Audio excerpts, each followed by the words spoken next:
Marcus Sterling had built his empire on the simple principle that weakness was a liability and compassion was a luxury he couldn't afford. At 62, the tech billionaire commanded a fortune worth over $8 billion, controlling companies that employed hundreds of thousands worldwide. His reputation in corporate boardrooms was legendary, ruthless, calculating, and absolutely merciless when it came to business decisions. Employees whispered about his ice-cold stare and his ability to fire entire departments without a flicker of emotion crossing his weathered face. The penthouse office atop Sterling Tower in downtown Chicago reflected its owner's personality perfectly.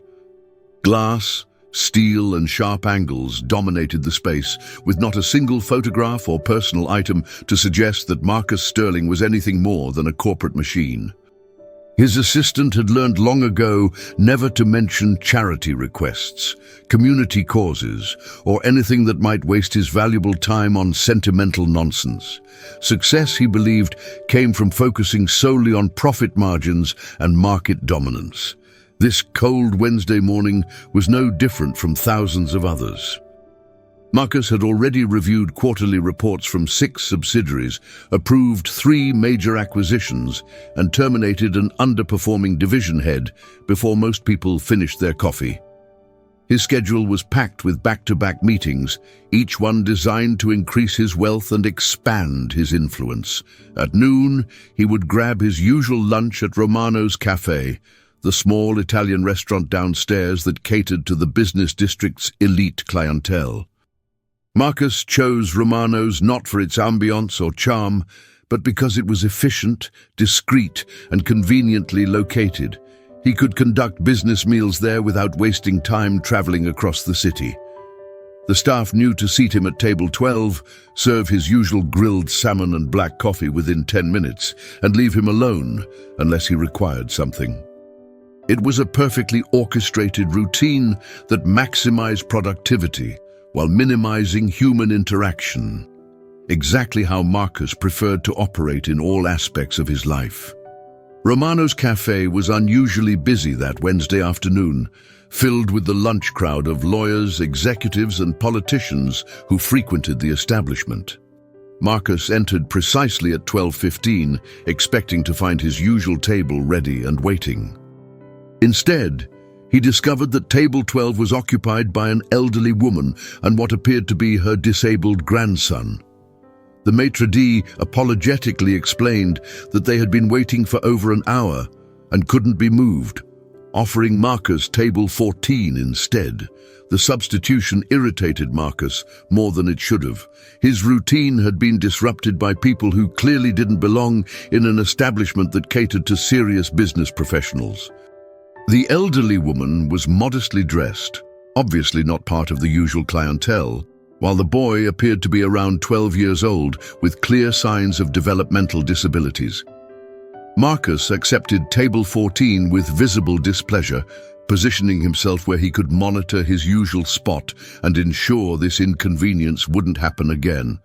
As Marcus waited for his salmon, he found himself inadvertently observing the pair at table 12. The elderly woman, presumably the boy's grandmother, was speaking softly to the child, who seemed to struggle with basic motor functions and communication. They were clearly celebrating something, perhaps a birthday or special occasion, though Marcus couldn't understand why they had chosen such an expensive restaurant for their celebration. The grandmother kept checking a worn purse, counting bills with obvious concern about the cost. The boy's behavior was disruptive to Marcus's usual concentration. He made soft vocalizations, moved his hands in repetitive motions, and required constant assistance from his grandmother. Other diners were beginning to notice, some showing obvious discomfort at the unusual presence in their refined dining environment. Marcus felt his irritation growing, wondering why the restaurant staff hadn't quietly encouraged this inappropriate pair to find more suitable accommodations elsewhere. This was exactly the kind of disruption that could damage Romano's reputation among its important clientele. Maria Gonzalez had been working at Romano's Cafe for 3 years, supporting her own family while studying nursing at the local community college. At 28, she possessed a warmth and genuine care for others that made her popular among regular customers and staff alike. Unlike many servers who focus primarily on wealthy patrons and generous tips, Maria treated every customer with equal dignity and attention, regardless of their appearance or apparent financial status. When Maria was assigned to serve the elderly woman and disabled boy at table 12, she immediately sensed their nervousness about being in such an upscale establishment. The grandmother, introduced as Mrs.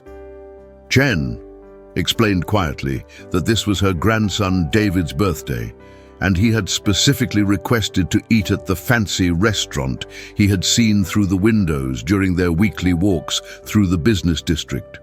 She had saved for months to afford this special treat, wanting to make David's 12th birthday memorable despite their limited means. David's disabilities made simple tasks like reading the menu or handling utensils extremely challenging. Maria noticed immediately that he would need extra assistance and patience, something that might annoy other servers focused on quick table turnover. Instead, she knelt beside David's chair, speaking to him at eye level and asking about his favorite foods. When he struggled to communicate his preferences through gestures and broken words, Maria took the time to understand, suggesting items that might appeal to a 12-year-old, while staying within his grandmother's obvious budget constraints. The other servers watched Maria's interaction with a mixture of admiration and concern. Romano's prided itself on serving an exclusive clientele efficiently, and spending extended time with challenging customers could impact service for more important patrons. Several waiters whispered warnings about Mr. Sterling, the intimidating billionaire who demanded perfect service at table 12, now sitting nearby and obviously observing every interaction with disapproval. Maria heard their concerns, but remained focused on ensuring that David and his grandmother felt welcome and cared for during their special celebration. As the meal progressed, Marcus found himself reluctantly drawn into observing the unfolding drama at table 12. David was struggling to eat his pasta, his limited motor control making it difficult to use the fork properly. Sauce splattered on his shirt and the table, creating exactly the kind of mess that would normally prompt restaurant staff to subtly encourage difficult customers to finish quickly and leave.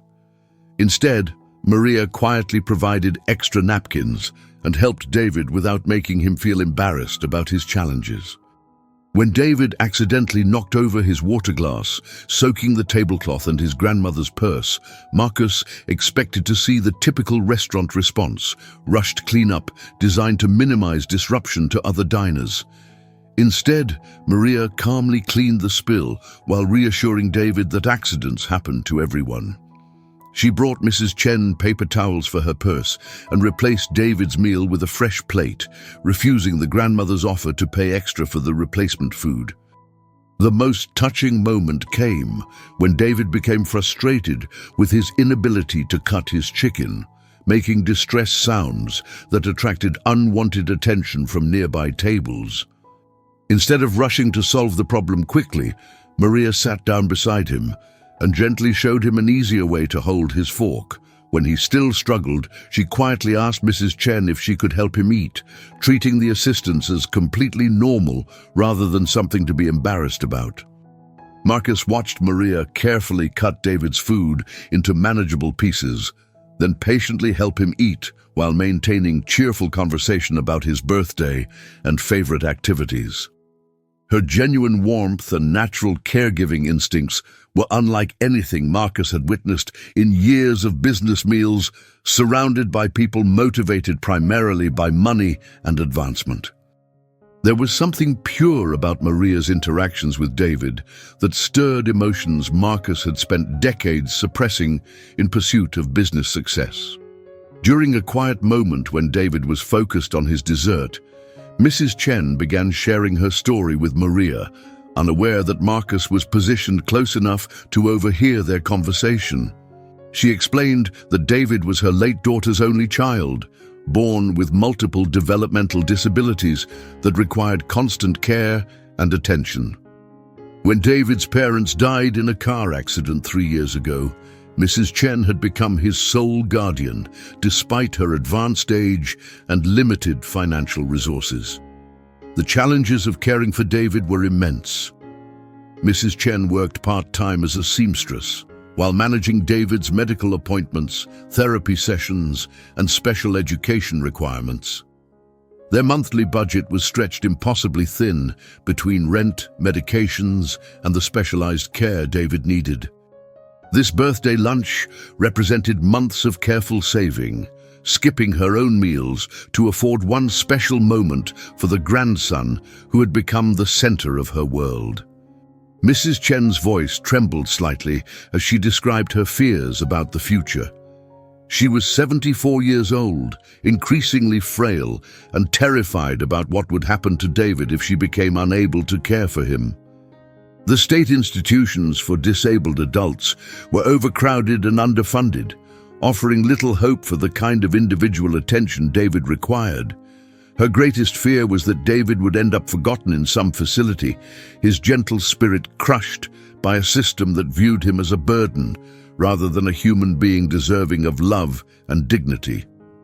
Despite these overwhelming challenges, Mrs. Chen spoke about David with pure love and pride. She described his progress in special education, his joy when feeding pigeons at the park, and his remarkable ability to sense when others were sad and offer comfort through his simple presence. David might never live independently or contribute to society in traditional ways, but he had taught his grandmother about unconditional love and finding joy in life's smallest moments. As Marcus listened to Mrs. Chen's story, memories he had spent decades suppressing began flooding back with unexpected force. 40 years ago, he had been married to the love of his life, Catherine, and they had been expecting their first child together. The pregnancy had been difficult, with multiple complications that suggested their son might be born with significant disabilities. Instead of facing those challenges together, Marcus had made the cruelest decision of his life. He had pressured Catherine to terminate the pregnancy, arguing that a disabled child would destroy their future and limit their potential. Catherine had refused, choosing to continue the pregnancy despite Marcus's threats to leave her if she did. True to his word, Marcus had abandoned his wife when she was 6 months pregnant, filing for divorce and cutting off all financial support.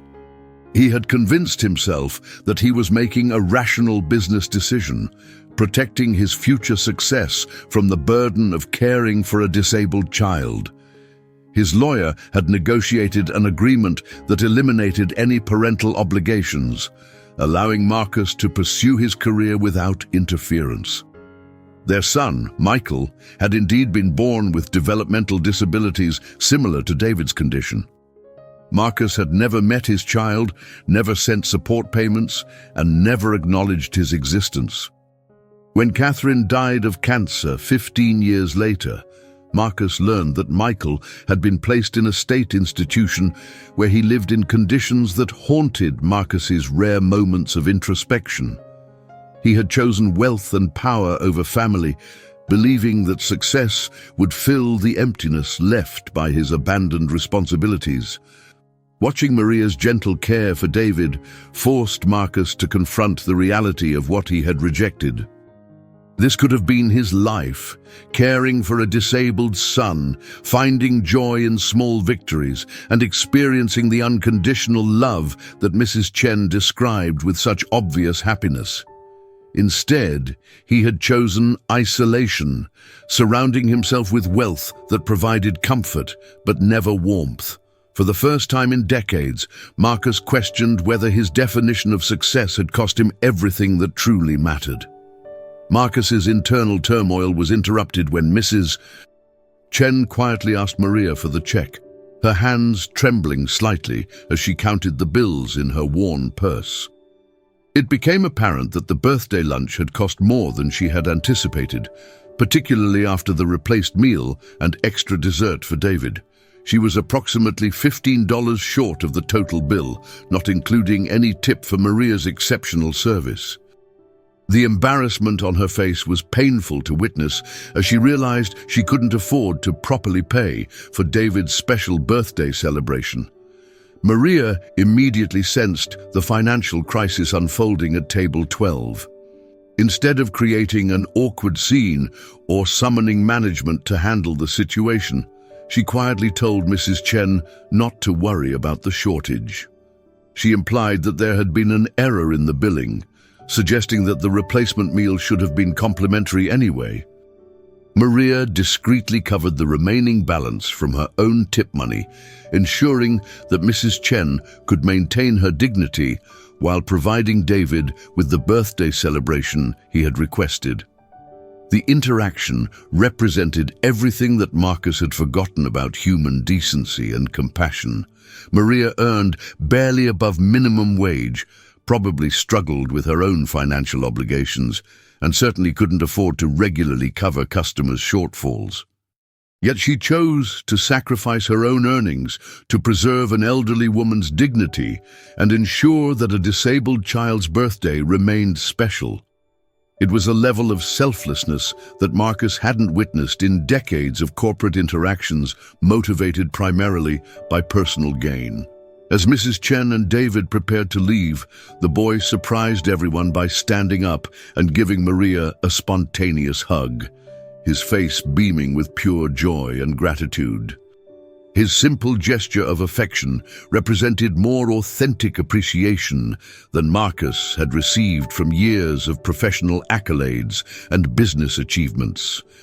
Maria hugged David back with obvious, genuine affection, clearly touched by his innocent expression of happiness. For Marcus, watching this exchange felt like witnessing something sacred that he had never experienced in his pursuit of wealth and power. After Mrs. Chen and David left the restaurant, Marcus sat alone at table 14, his untouched salmon growing cold as he processed what he had witnessed. The entire interaction had lasted less than 2 hours, but it had fundamentally challenged everything he believed about success, worth, and human relationships. Maria's kindness to strangers, Mrs. Chen's devoted love for her disabled grandson, and David's innocent joy had created a perfect example of humanity that contrasted sharply with Marcus's cold, isolated existence. When Maria approached his table to take his order, apparently unaware of his identity or importance, Marcus found himself struggling to speak normally. Her genuine smile and warm greeting felt foreign after decades of interactions with people motivated by his wealth and power. She asked if everything was satisfactory with his meal, noticing that he hadn't eaten anything despite sitting there for nearly an hour. Her concern seemed authentic rather than professionally motivated, another reminder of the human connections Marcus had systematically eliminated from his life. Instead of his usual curt dismissal, Marcus found himself asking Maria about her experience serving Mrs. Chen and David.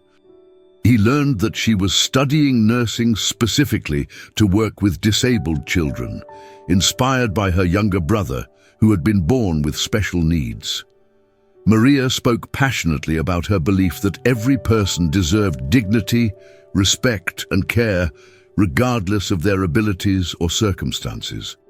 Her worldview was the exact opposite of Marcus's survival of the fittest business philosophy. When Marcus asked why she had covered the shortfall in Mrs. Chen's bill, Maria explained simply that kindness was more important than money.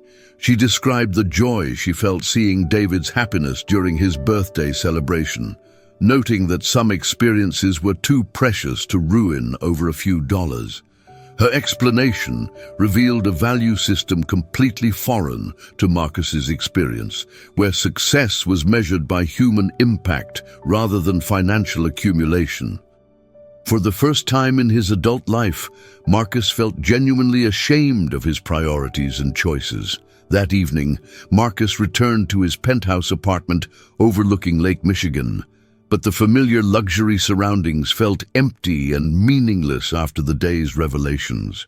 He stood at his floor-to-ceiling windows, looking down at the city lights while replaying the scene at Romano's cafe.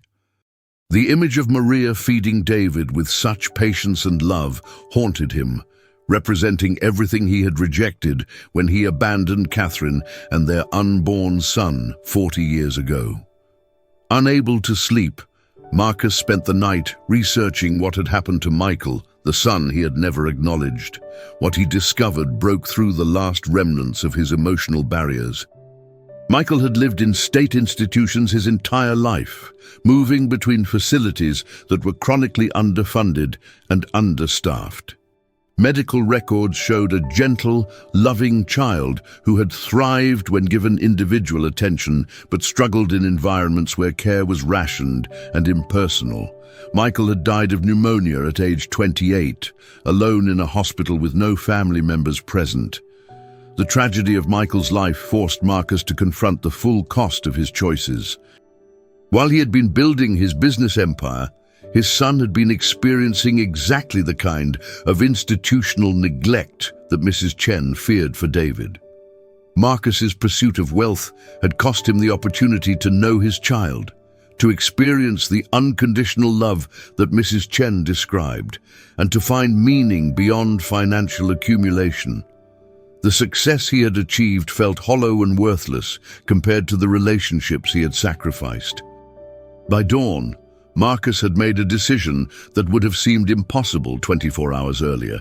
He would use his vast resources to ensure that Mrs. Chen and David never faced the struggles that had consumed Michael's life. More importantly, he would dedicate his remaining years to creating systems that supported disabled children and their families, transforming his empire from a monument to personal achievement into a force for human compassion. The waitress who had shown such kindness to a stranger had inadvertently saved not just David's birthday, but Marcus's soul. The next morning, Marcus arrived at Romano's cafe before it opened, waiting for Maria to begin her shift. When she appeared, clearly surprised to see the intimidating businessman from table 14, Marcus asked if they could speak privately. He began by apologizing for his obvious displeasure the previous day, explaining that he had been dealing with personal issues that had nothing to do with her exceptional service to Mrs. Chen and David. Marcus then made an offer that left Maria speechless.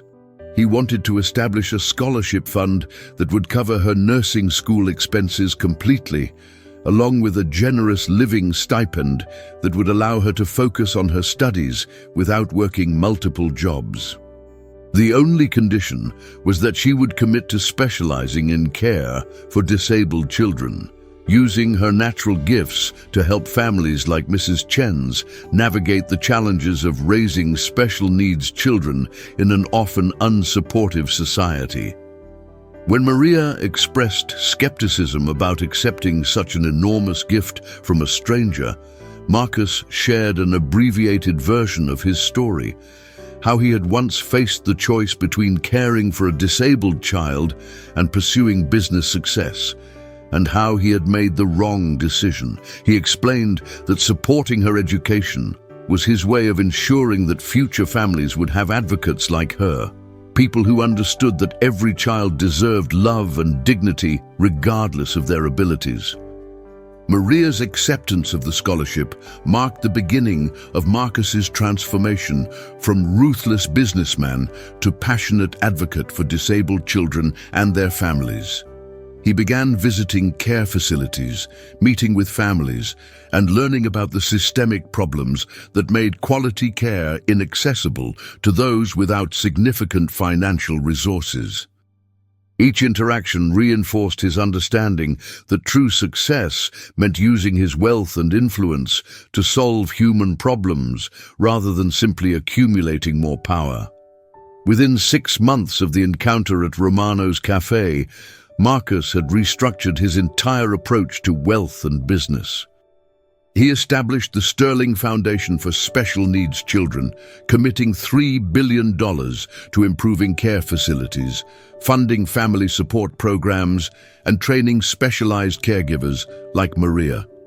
The Foundation's first project was renovating the state institution where Michael had lived, transforming it into a model facility that emphasized individual attention and family-style care. Mrs. Chen and David became the Foundation's first beneficiaries, receiving comprehensive support that included medical care, educational resources, and financial security. Marcus arranged for David to attend a specialized school designed for children with his specific needs, while ensuring that Mrs. Chen had access to respite care and support services. Most importantly, he guaranteed that David would never face institutional placement, creating a trust fund that would provide for his care throughout his lifetime. Maria completed her nursing degree with highest honors, becoming the Foundation's first recipient of advanced training in pediatric special needs care. She developed innovative programs that combined medical expertise with the kind of compassionate personal attention she had naturally provided to David. Her work became a model for care facilities nationwide, proving that children with disabilities could thrive when given appropriate support and genuine love.